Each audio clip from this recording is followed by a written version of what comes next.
পত্রিকা থেকে কবিতা পাঠ এই পর্বে আমরা কবিতা পাঠ করব। আগের দিন আমরা কবিতা বাড়ি পত্রিকার একটি ছোট পত্রিকা, সেই পত্রিকার 3 নম্বর সংখ্যা থেকে কবিতা পড়েছি। আজকে এই পত্রিকাটির 4 নম্বর সংখ্যা থেকে আমরা কবিতা পড়ব। এই যে ছোট পত্রিকা বললাম, এই প্রসঙ্গে দু একটি কথা বলি যে অনেক সময় দেখা যায় যে লিটল ম্যাগাজিনের মধ্যেও তো আবার ছোট বড়র তফাৎ আছে। লিটল ম্যাগাজিনের মধ্যে বেশ সম্পন্ন অবস্থা দেখা যায় এমন অনেক পত্রিকা, যা তার গেটআপে, তার আয়তনে এবং তার লেখকদের উপস্থিতিতে, লেখকদের জাত কুল ইত্যাদির যদি বিচার বিবেচনা করা যায়, সেই উপস্থিতিতে সেখানে সেই পত্রিকাগুলি অনেকটাই অবস্থাপন্ন, অনেকটাই সমৃদ্ধ, অনেকটাই উচ্চবৃত্ত বলা যায়। আর এই যে একদম ছোট ছোট একদম প্রত্যন্ত জেলা স্তরের ছোট ছোট সম্পাদকদের হাতে সম্পাদিত ছোট পত্রিকা, আক্ষরিক অর্থেই ছোট পত্রিকা, এই ছোট পত্রিকাগুলোতে বেশিরভাগ ক্ষেত্রে আমরা দেখেছি, অন্তত কবিতার ক্ষেত্রে যে সমস্ত কবিতাগুলি ছাপা হয়ে থাকে, সেই কবিতা কিন্তু অধিকাংশ ক্ষেত্রেই অনেক বেশি সমৃদ্ধ হয়, অনেক বেশি ব্যতিক্রমী হয়, অনেক বেশি সময়ানুগ হয় এবং অনেক বেশি পরীক্ষা নিরীক্ষামূলকও হয়ে থাকে। সে তুলনায় ওই অবস্থাপন্ন লিটল ম্যাগাজিনগুলোর মধ্যে কিন্তু প্রথানুগত এবং তথাকথিতভাবে অধিক পরিচিতদের কবিতার উপস্থিতি দেখা যায়, যেখানে পরীক্ষা নিরীক্ষার বা সময়ানুগত কবিতার উপস্থিতি কম দেখা যায়। তো আমরা এই কবিতা বাড়ির 4 নম্বর সংখ্যা থেকে আজকে কবিতা পড়ব। দেখা যাক কতগুলো কবিতা পড়তে পারি। প্রথম কবির নাম অংশুমান কর। কুয়াশা। রোদ্দুরের মধ্যে দাঁড়িয়ে আমার মন কেমন করতে থাকে। ওই তো স্পষ্ট দেখা যাচ্ছে গম্বুজ, তার পাশে ইলেকট্রিকের তারে বসে থাকা ছোট্ট পাখি, তার নিচে জানালা, জানালায় তোমার গম্ভীর মুখ। অন্ধকার ভালো নয়, রোদ্দুরও ভালো নয় কখনো কখনো। আমি তো দেখতে চাই না ছোট দোকানের রোয়াকে বসে এক দঙ্গল ছেলে, আর আকাশের নিচে বসন্তে কঙ্কালের মতো দাঁড়িয়ে থাকা একটি ভীতু পলাশ গাছ। রোদ্দুরের মধ্যে দাঁড়িয়ে নিজের মনকেই মনে হয় প্রাচীন কোনো প্রেত, আর তোমাকে বৈরাগিনী। মাঝে মাঝে প্রান্তরে নগরে কুয়াশা ভালো।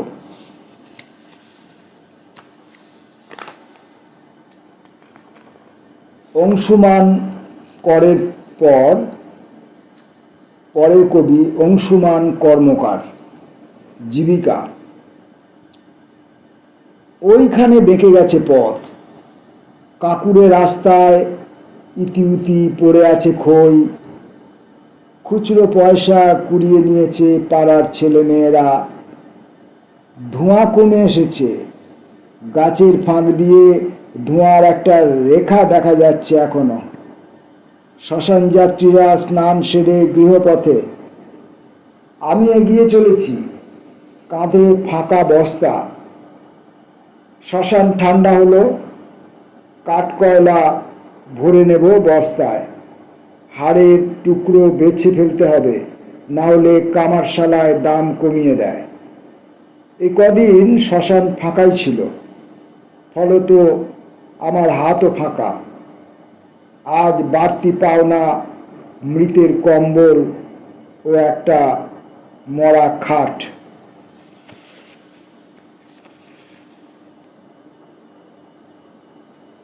পরের কবি উৎপল মান।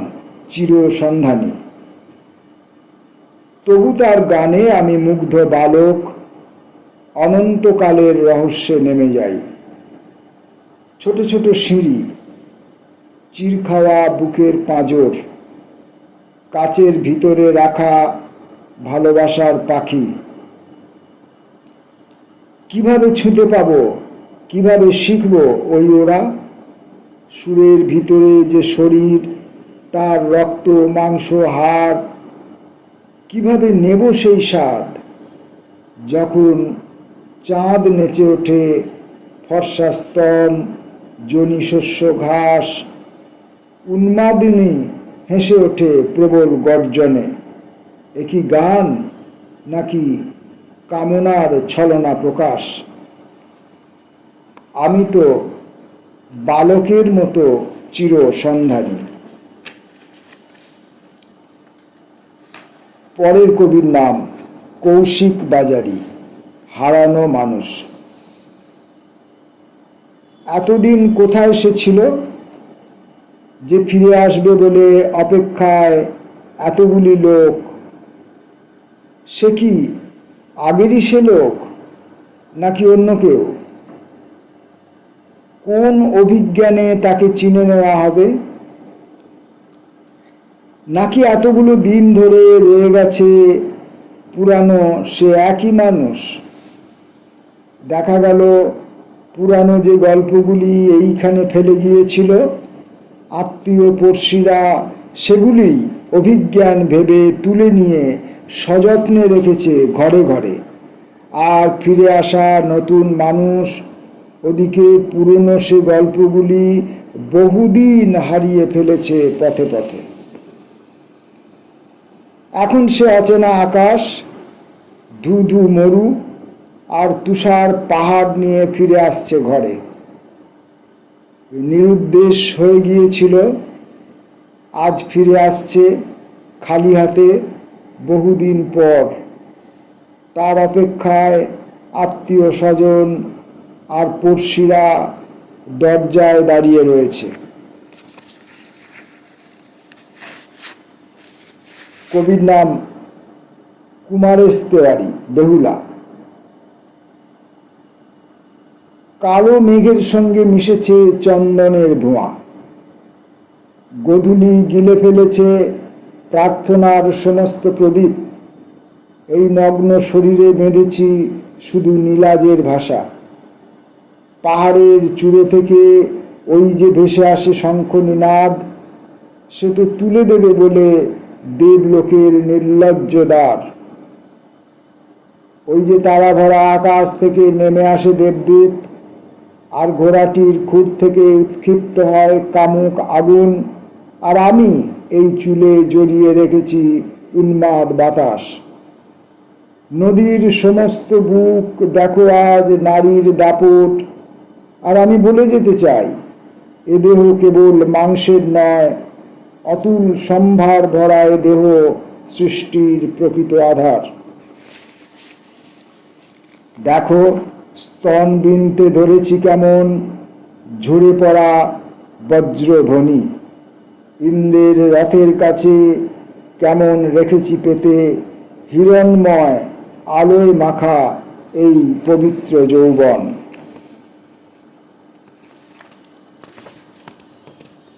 কবির নাম গুরুদাস দাস, যন্ত্রণা ও সাফল্য। সাফল্যের গায়ে যন্ত্রণা জড়িয়ে থাকে, কিংবা যন্ত্রণার গায়ে সাফল্য। এই আলোকিত ভুবন, মোহিনী হাওয়ায় দোলে পুঞ্জীভূত সুখ, জ্যোৎস্নার দুয়ারে ঢাকা মুগ্ধ নিষাদ, বিবেচক জীবনের আলো ছায়ার কোলাজ, স্বপ্ন সত্য আর মেঘের ঘরবাড়ি। বিশ্বাসের নীল নদ দুপারে সাজিয়ে রাখে যন্ত্রণা কিংবা সাফল্যের বিপুল বিস্তার।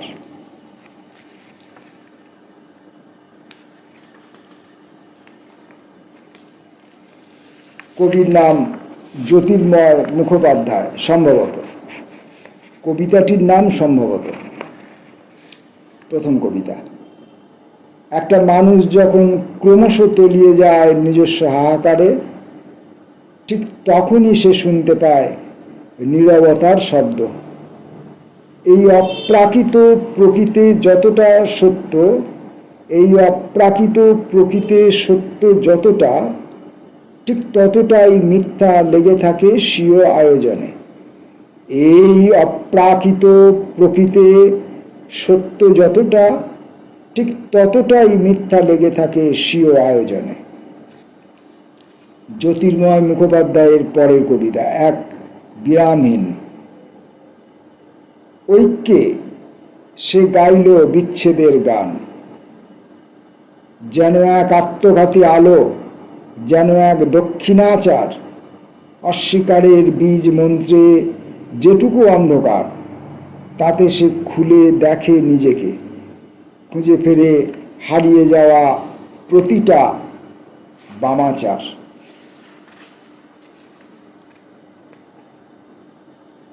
আমরা কবিতা পড়ছি কবিতা বাড়ি 4 নম্বর সংখ্যা থেকে। কবিতা বাড়ির এবারের কবির নাম পার্বতী রায়। ছায়াপথ। দূর থেকে দেখা যায় না আলোর ছায়াপথ, 3টে সরল লেখা একসাথে হাঁটছে।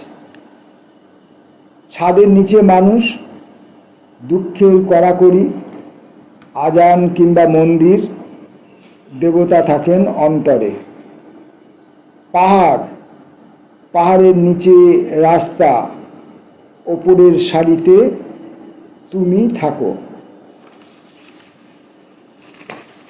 কবির নাম বিশ্বজিৎ লায়েক। কৃষ্ণ গহ্বর। আমাদের চোখ কি চিরকালই মৃত? আমাদের হাত চিরকাল শস্যহীন? তোমার কাঁধের মতো মসৃণ নয় আমার কাঁধ, তোমার শোকের মতো চাঙ্গা নয় আমার শোক, তোমার পিঠের মতো রোদ পায় না আমার বুক। বিশ্বাস করো, আর একটাও মিথ্যে বলবো না। বলবো এই তো, এই পুরনো মরচে ধরা লোহার কুটিরটি আমার। মৈত্রেয়ী পাল কর্মকার। সংজ্ঞা: বারুদের গন্ধে সিটিয়ে আছে আকাশ, ধর্মান্তরিত হচ্ছে মাটির সংজ্ঞা। বারুদের গন্ধে সিটিয়ে আছে আকাশ, বারুদের গন্ধে সিটিয়ে আছে আকাশ, ধর্মান্তরিত হচ্ছে মাটির সংজ্ঞা। বেঁচে থাকার দৃশ্যে আমরা এখন অন্ধকার মানুষ, ছায়া নেই। এখন জীবন বলতে আলোর কথা ভেবে চিতার দিকে চোখ রেখে বেঁচে থাকার মতো করে মরে থাকা।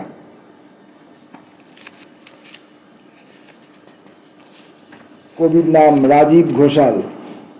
অপর্ণা ছন্দ। এই সেই অপর্ণা ছন্দ। চামড়ায় খড়ি ফোটা শীতে একটি একটি করে ঝরে যাচ্ছে অশ্বত্থ গাছের পাতা।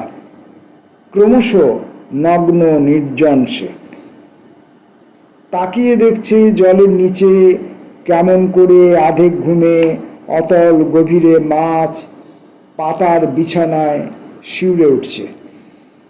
শীতের নৈবেদ্য সাজিয়ে রাজাদের ধান উন্না হাড়ি, কুয়াশায় শলা দিচ্ছে আমন গন্ধ। রাজাদের ধান উন্না হাড়ি, কুয়াশায় শলা দিচ্ছে আমন গন্ধ। রামকুমার আচার্যের কবিতা পড়ব, যে কাল বৈশাখী এসেছিল।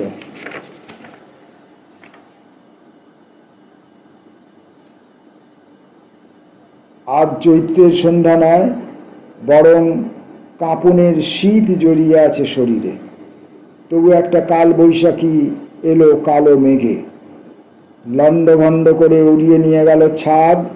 উঠোনের কোণে দাঁড়িয়েছিল বিদ্যুতের খুঁটি, ভেঙে ভেঙে পড়ে গেল তার আলো। অস্থির হয়ে উঠল জীর্ণ ছায়া, চুপ হয়ে গেল জ্যোৎস্নার কোলাহল। ঝড় থেমে গেলে মাটি আর পুঁততে দেয়নি খুঁটি, সারাতে পারিনি ঘরের ছাদ। প্রবল বেগে ধেয়ে এসেছে বুকের শ্রাবণ, আধপোড়া গাছে ফুল ফোটেনি আর। এমন একটা কাল বৈশাখীতে বাবা চলে গিয়েছিল, বনের মধ্যে সরু পথ ধরে একা একা। কবিতা বাড়ির 4 নম্বর সংখ্যা থেকে আজকের মতো শেষ কবির নাম রূপক চট্টোপাধ্যায়, কবিতার নাম পঞ্চনাদ। দুস্থ হকার সারাদিন ঘুরেও হরিণ হয় না কোনো কালে। দুস্থ হকার সারাদিন ঘুরেও হরিণ হয় না কোনো কালে, অথচ হত্যাকারী কখনো কখনো ঈশ্বর হয়ে হেঁটে বেড়ান আমাদের আশেপাশে। টসটসে কমলা লেবুর আলো জ্বলে অর্থবান মানুষের ঘরে ঘরে। চৌকাঠ ছাপিয়ে সে আলো টসকে পড়ে ব্রিজের নিচে বস্তি পাড়ায়। একদল ছেলে সেই আলো চেটে চেটে খোঁজার চেষ্টা করে পৃথিবী সৃষ্টির কারণ। চপ্পলে আকাঙ্ক্ষা লেগে আছে ঘরে ফেরার। ট্রাকের চাকায় জমাট রক্ত ও মেধার দাগ। সবার ফেরা এখনো পাখিদের মতো করে নিতে পারল না নাগরিক মানুষজন। কবিতা বাড়ি পত্রিকাটি থেকে আমরা অনেক কবিতা পড়লাম। আপনারা জানেন আমি ভালো কবিতা পড়তে পারি না। আমি অনেক কিছুই যেমন পারি না, তেমনি কবিতাও ভালো করে পড়তে পারি না, এবং কবিতাকে ঠিকমতো করে ছুঁতেও পারি না, ধরতেও পারি না, বুঝতেও পারি না, অনুভব করতেও পারি না, এবং কবিতাকে স্পর্শ করব এই সাহসও দেখাতে পারি না। কিন্তু তথাপি কোনো একটা কারণে, কি কারণ সেটি জানি না, এই কবিতার বই, কবিতার পত্রিকা, কবিদের গায়ের ঘাম, কবিদের লেখা লাইনগুলির উচ্চারণ আমাকে আকর্ষণ করে। আর সেই আকর্ষণজনিত কারণে আমি কিছুটা উল্লম্ফন দেবার চেষ্টা করি আমার সাধ্যমতো। সেটা অবশ্যই দৃষ্টিনন্দন হয় না, আমার উচ্চারণ শ্রুতিনন্দন হয় না। তথাপি নমস্কার।